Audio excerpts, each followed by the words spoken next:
Hare Krishna, Hare Krishna, Krishna Krishna, Hare Hare, Hare Rama, Hare Rama, Rama Rama, Hare Hare. So, Mahārāja Yudhiṣṭhira was very much agreed. He was thinking, Vaiṣṇava, that I am a petty king, and for giving me the throne, so many people have been killed. But that is the greatest war within the recollection of 5,000 years. Kurukṣetra, Battle of Kurukṣetra.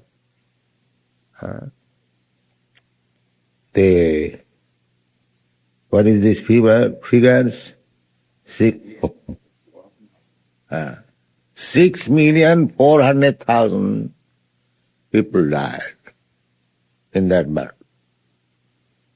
What is the statistics of the last war?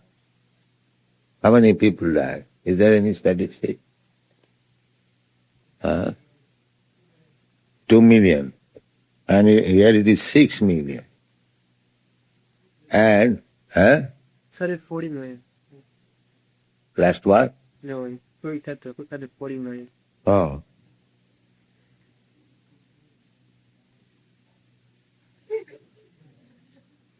$640? His father, but we said that he had published a currency.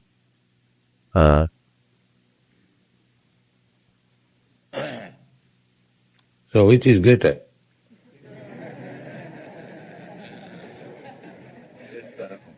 Harekrishna. It's zero, it's a business of zero. Add or subtract. So anyway, a very large number of people died. And Yudhiṣṭhira Maharaj, because he is Vaiṣṇava, although he is kṣatriya, kṣatriya's business is to keep himself in power, even by killing his own son. That is kṣatriya business.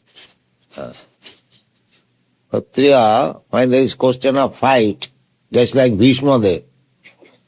Bhīṣma-deva, grandfather of Arjuna, very affectionate grandfather, because the Pandavas, Yudhiṣṭhira Maharaj, Bhīm, Arjuna, Nakul, Sahadeva, when their father died, they were small children.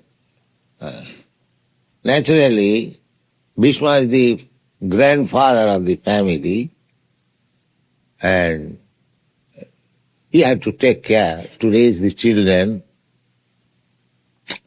On one side his grandfather, and he actually raised the children, so very affectionate, especially fatherless. And the daughter-in-law, Kunti, was so helpless because this Dhritarashtra and his family, they were trying always to kill these Pandavas.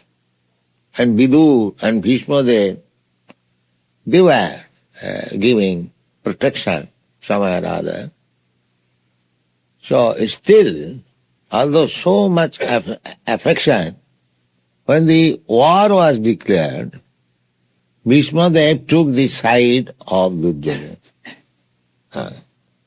He did not take the side of Pandavas, although they are very affectionate, beloved.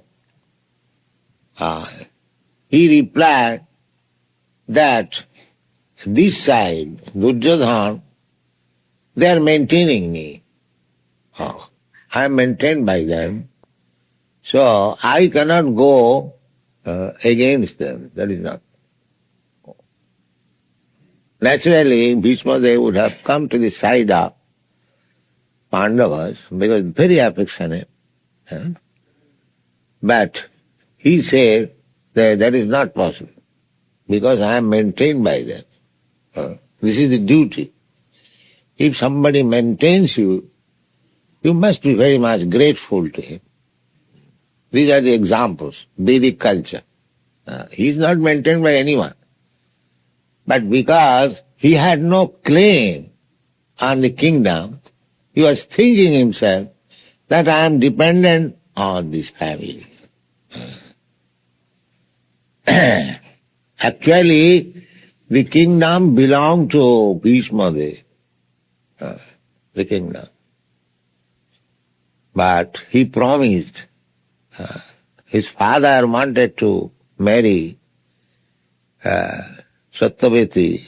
At that time, his father was old enough, Vyāsadeva was grown-up boy, 20, 22 years. But nature, his father wanted to marry again. Vyāsadeva is the son of Mother Ganges. Vyāsadeva's father married the predominating deity, Mother Ganges, of the Ganges water. So she was very beautiful. So she agreed to marry Vyāsadeva's father on one condition. What is that condition?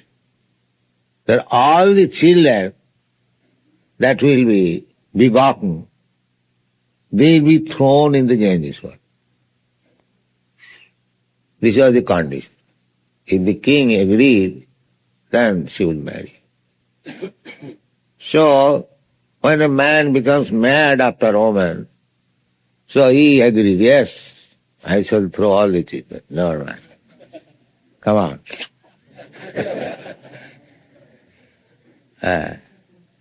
Maya mohita. Maya sukhaya paramud bhato vimura. This whole world, rascal world, they are captivated by this woman. Woman is captivated by man, man is captivated by woman. This is the tie here in this material world. Kṛṣṇa striya methani bhava meta. I have explained several times. The whole material existence means this attraction. Janamaithanadi grihamedi sukham mitucham. There are so many instructive verses. Here, sex, enjoyment is the most prominent, and people are captivated by this. This is life. So anyway, even the father of Bhishma, he was captivated. So this was the condition. So in this way, every child was being thrown in the Ganges water. So after all, Bhishma's father had become very mortified. So when Bhishma was going to be thrown in the water, he objected, no, I cannot allow. I cannot allow. Then I am going, now you can go. I shall keep this child. So, Ganges, Mother Ganges left Bhishma's father, and Bhishma was raised by his father. He became grown up. Again, this father became captivated with Satyavati. Satyavati, before our marriage, Satyavati is the daughter of a fisherman. The fishermen, in your country there is no such distinction, but in our country there are classification. A fisherman, there is a class. So there are girls and women, very well figured, very enchanting figure. So Satyavati was the daughter of a fisherman, and Bhishma's father became enchanted. So he went to the fisherman. He was king. So, give me your daughter, I shall marry. oh, you are already married, you have got son, why shall I give my daughter to you? No, I am king, I shall maintain her. No, I don't want to be. In India still, if a man wants to marry, and if he has got children by his former wife, people will hesitate to give him daughter. Because there are stepsons. So nobody wants that my daughter will be troubled by the stepson daughter. No. It's still that practice. To marry for the second time becomes a problem.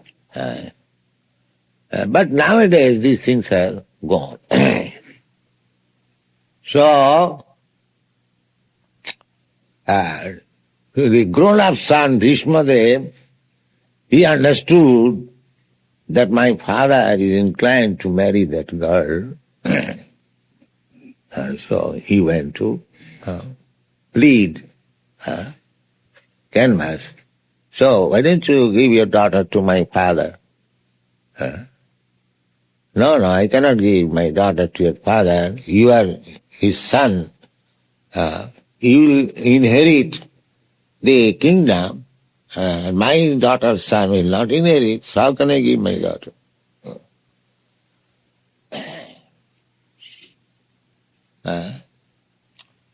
So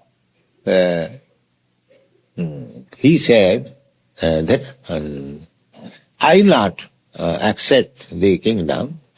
I promise that your daughter's son will inherit the kingdom. No. Still I cannot. Why? Now you will marry, then your son will be inheritor. My grandson will not be inheritor. He was calculating that way. Pakka businessman. So, he promised that you give your daughter to my father, and I promise that I shall not marry. So there will be no son. So naturally, my stepmother's son will inherit the kingdom. Then he agreed. So Bhishmadeva's father, although it was a little shameful that the son is canvassing for the marriage of father, still he could understand that my son is so sensible that I wanted to marry and he has managed. So he gave him one benediction, my dear son, he'll remain brahmachari, I can understand, but I give you one benediction, that unless you desire to die, you will never die. Ichhamritu. This benediction you will have. Unless you desire that now I shall die, nobody can kill you, and you will never die. So this was therefore, and because he promised so seriously that I shall not marry, he gave up his kingdom. Therefore, his name is Bhishma. Bhishma means very serious. So this Bhishmadeva actually maintained the whole Pandava family. That means Pandava, the Pandava and Yudhiṣṭhira and Pandu, they are the sons of the stepmother. And because Bhishmadeva was elderly son, practically he maintained even Dhritarashtra and Pandava. And then again Pandu, he died, his sons, these Pandavas, Yudhiṣṭhira, they are also raised by Bhishmadeva. So much affection. But when there was question of fight, so Bhishmadeva fought so severely that Arjuna had to be protected by Kṛṣṇa. Vaiṣṇava, you know, in Mahārāja these stories are there. Bhishmadeva actually had some affection. So Vidyadhan thought that my grandfather is not fighting properly, Because the other side, his beloved grandson. I am also grandson, but I am not so beloved. But the other side, Pandavas, because they are fatherless, he has more affection for them. So he is officially fighting. He is not fighting with his real vigor. He complained that. But actually that was the fact. That, my dear grandfather, you are not fighting with Arjuna with your full vigor. I can understand. I am not fighting. So what do you think? Now you want that you decide to kill them all tomorrow. You can do that. All right, I shall do that. If you are doubting about my fighting, then I shall. So he made a special 5 arrows to kill the 5 brothers next. So Duryodhana asked his grandfather that let me keep these 5 arrows with me. I shall deliver you tomorrow morning. Otherwise, it may be missing. So all these things, Kṛṣṇa is Paramatma, he knows everything. So he saw that there is danger tomorrow. Now Bhishma has decided to kill all these Pandavas. So he asked Arjuna, Arjuna, you just go approach Duryodhana this evening. Formally the practice was, daytime there is fight, but in the after evening they are all friends. After evening, they're friends. One can go this camp, that camp, and talk together, sit together, just like friends. There is no enemy.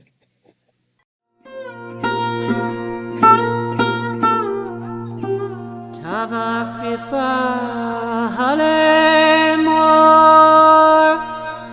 mor katha shuddha habe shuniha sabara shoka dukkha je guchi bhe nachao prabhu nachao se mate